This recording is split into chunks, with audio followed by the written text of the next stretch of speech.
एक दिन मेरे चचेरे भाई ने मुझे फ़ोन करके कहा कि दीदी पोस्ता दाना के हलवे का रेसिपी शेयर करो, जैसा कि चाची बनाया करती थी। मैंने कहा भाई वो स्वाद कहाँ से लाऊंगी, माँ जैसा बनाती थी वो तो मैं आज तक नहीं बना पाई।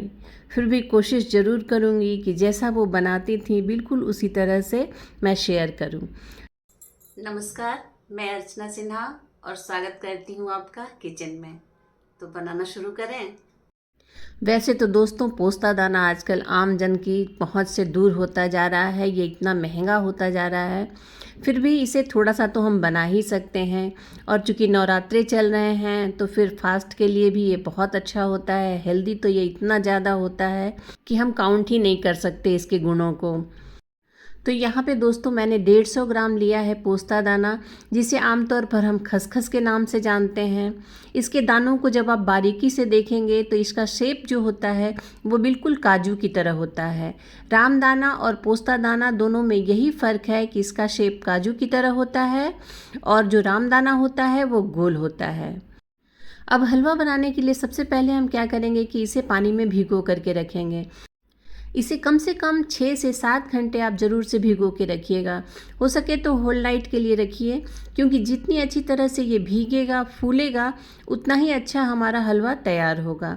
नहीं तो फिर क्या होगा कि जब ये अच्छी तरह से नहीं अगर भीगेगा तो फिर ये कच्चा सा रह जाएगा और जब हम खाएंगे तो वो हमारे गले में हेवी हेवी सा लगेगा। इसलिए इसे अच्छी तरह से भीगना ज़रूरी है। इसका हलवा पर्सनली मुझे बहुत ज़्यादा पसंद है दोस्तों, मतलब मेरे फेवरेट हलवे में से है।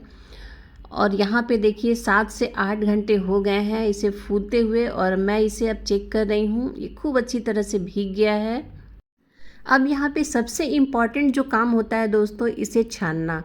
मतलब इसे ऊपर ऊपर से ही आप छानिएगा। हो सकता है कि इसमें थोड़ा सा मिट्टी जो है वो हो, मतलब बारीक मिट्टी हो या फिर थोड़े बहुत छोटे छोटे कण हो, तो बहुत सावधानी से इसे ऊपर ऊपर से हम इस तरह से बारीक छन्ने पे ही छानेंगे। मतलब चाय वाली जो छन्नी होती है ना, उस पे ही छानना है और ऊपर ऊपर से इस तरह से निकालिएगा। और इस तरह से थोड़ा थोड़ा सा छानते हुए इसे हम एक अलग बर्तन में रखते जाएंगे। ये देखिए, और ये देखिए दोस्तों, जैसा कि मैं कह रही थी कि इसके नीचे जो है वो मिट्टी के कण हो सकते हैं, इसलिए मैं सावधानी से इसे हटाने के लिए बोल रही थी।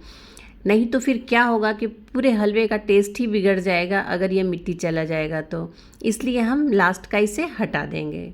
और यहाँ पे देखिए ये दाना जो है वो छन करके तैयार हो गया है और अब मैं इसे पीस लूँगी मिक्सर जार में डाल करके। मिक्सर जार में जब आप पीसेंगे तो इसमें पानी या दूध दोनों में से किसी के साथ आप इसे पीस सकते हैं, कोई प्रॉब्लम नहीं है। लेकिन मैं इसे यहाँ पे अभी पानी से ही पीसूँगी।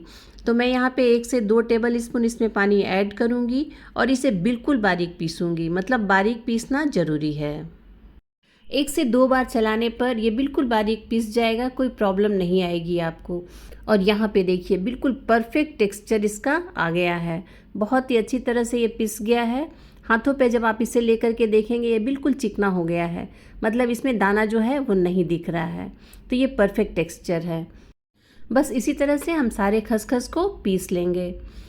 और यहाँ पे देखिए 150 ग्राम खसखस हमने लिया था और ये पीस करके एक बाउल हो गया है। और चलिए अब हम चलते हैं गैस की तरफ। तो यहाँ पे मैंने कढ़ाई को गैस पे गर्म होने के लिए रख दिया है। कढ़ाई को बहुत अच्छी तरह से गर्म कीजिएगा और उसके बाद इसमें हम डालेंगे 2 टेबल स्पून घी। मतलब बहुत ज़्यादा घी इसमें डालने की ज़रूरत नहीं है, क्योंकि जितना डालेंगे ये सूखता जाएगा। और कढ़ाई अगर आप हैंडल नहीं कर पाएंगे इस कढ़ाई में, मतलब इस तरह की कढ़ाई में, तो आप नॉन स्टिक कढ़ाई का भी इस्तेमाल कर सकते हैं, क्योंकि तले में चलाने में ये चिपकता है। इसलिए इस बात का खास ख्याल रखना है। और यहाँ पे फ्लेम को आप लो कर दीजिएगा, लो टू मीडियम या फिर लो गैस पर ही इसे भूनना है हमें। नहीं तो फिर ये तले में बहुत ज़्यादा चिपकता है। आपको दिख रहा है ये किस तरह से चिपक रहा है, इसलिए बहुत सावधानी से इसे भूनना है ताकि ये जले नहीं, क्योंकि जलेगा तो हलवे का टेस्ट ख़राब होता है। तो मीडियम फ्लेम पर या फिर लो टू मीडियम फ्लेम पर इसे हम लगातार चलाते हुए भूनेंगे जब तक कि ये बिल्कुल गुलाबी नहीं हो जाए। और यहाँ पे देखिए इसे भूनते हुए मुझे 10 से 12 मिनट हो गए हैं और ये देखिए हल्का हल्का सा इसका कलर जो है वो चेंज हो रहा है, मतलब कि इसके गुलाबी कलर पे आ गया है। और मैं बता दूं दोस्तों कि पूरे किचन में जो है इसकी खुशबू इतनी ज़्यादा फैल रही है कि मैं क्या ही बताऊं। आप चाहें तो इसे थोड़ी देर और भून सकते हैं, मतलब कि इसे थोड़ा सा आप कलर लाल पे भी ला सकते हैं।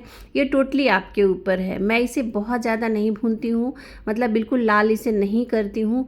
हल्का सा गुलाबी कलर आ जाए, मतलब अच्छी तरह से ये भून जाएगा तो ये सौंधी सौंधी सी खुशबू आने लगेगी। अब इस स्टेज पर हम इसमें ऐड करेंगे दूध। तो मैंने उसी कटोरी से दूध लिया है इसमें, मतलब जितना इसमें मैंने पोस्ता दाना डाला है उतना ही दूध मैं इसमें डाल रही हूँ। दूध में जितनी अच्छी तरह से ये पकता है दोस्तों, इस हलवे का टेस्ट और ज़्यादा बढ़ता है, मतलब स्वाद जो है वो दोगुना हो जाता है। वैसे आप चाहें तो इसे पानी में भी पका सकते हैं, पर वो टेक्सचर नहीं आएगा। तो कोशिश कीजिएगा कि इसे दूध में पकाएं, या फिर दूध और पानी दोनों को मिक्स करके आप पका सकते हैं। अब इसमें टेस्ट के अकॉर्डिंग हम चीनी ऐड करेंगे। तो मैं यहाँ पे 100 ग्राम चीनी ऐड कर रही हूँ, इतना काफ़ी होगा। आप चाहें तो अगर ज़्यादा मीठा पसंद करते हैं तो थोड़ी सी चीनी की मात्रा बढ़ा लीजिएगा। और अब इसे अच्छी तरह से हम मिक्स करते हुए पकाएंगे। हलवा बहुत ही शानदार तैयार होता है दोस्तों, तो एक बार आप इसे ज़रूर से ट्राई कीजिएगा। हमारे बचपन में जो फास्ट होता था वो तो इसी हलवे के लिए होता था।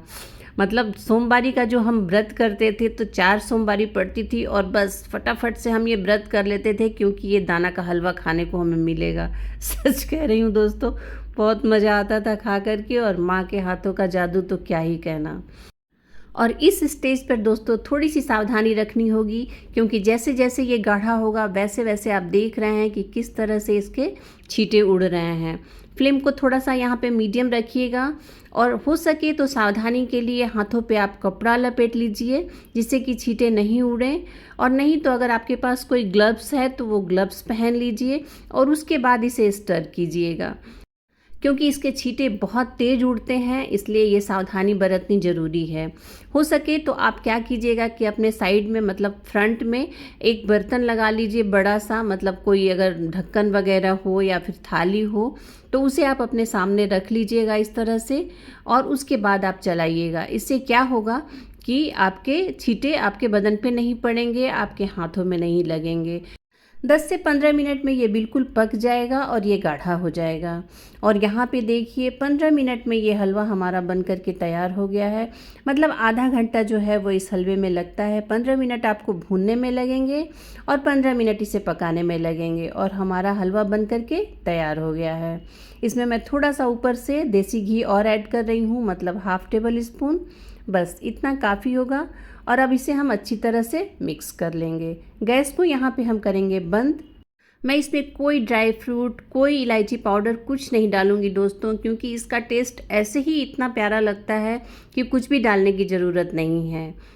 और ये देखिए मैंने इसे उसी बाउल में निकाला है, और ये एक बाउल भर कर के हमारा हलवा तैयार हो गया है। बहुत ही ज़्यादा टेस्टी लगता है दोस्तों, मैं क्या ही बताऊँ। और इसे मैं इस तरह से सर्व कर रही हूँ। ये देखिए मैंने प्लेट पे इस तरह से निकाल दिया है। इसे थोड़ा सा सुंदर, बस आप लोगों को दिखाने के लिए मैं थोड़ा सा पिस्ते के कतरन इसके ऊपर से डाल रही हूँ, ताकि ये दिखने में सुंदर लगे। बस इतना ही के लिए मैं इसमें डाल रही हूँ, बाकी इसकी भी कोई ज़रूरत नहीं है।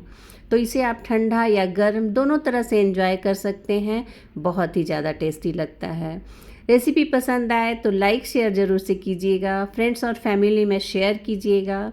मैं मिलती हूँ आपसे किसी और रेसिपी के साथ इसी किचन में। अपना बहुत ख्याल रखिएगा। मुझे सपोर्ट करने के लिए चैनल को सब्सक्राइब कीजिएगा और मुझे फॉलो कीजिएगा। और मैं बता दूं दोस्तों कि ये बहुत ही ज़्यादा डिलीशियस बना है, तो आप ट्राई एक बार ज़रूर से कीजिएगा। धन्यवाद।